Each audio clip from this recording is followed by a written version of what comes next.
بسم اللہ الرحمن الرحیم۔ السلام علیکم۔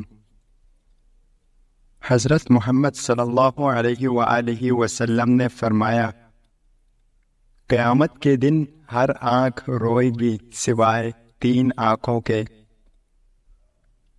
وہ آنکھ جو اللہ کریم کی حرام کردہ چیزوں کو دیکھنے سے باز رہی، وہ آنکھ جو راہ خدا میں راتوں کو جاگتی رہی، اور وہ آنکھ جس سے خوف خدا کے باعث مکھی کے سر برابر آنسو نکلا۔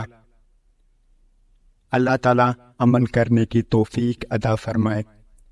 دوستو، اگر آپ حدیث سننا پسند کرتے ہیں تو چینل کو ضرور سبسکرائب کریں۔ ہم اسی طرح ڈیلی ایک حدیث اپلوڈ کرتے رہیں گے انشاءاللہ۔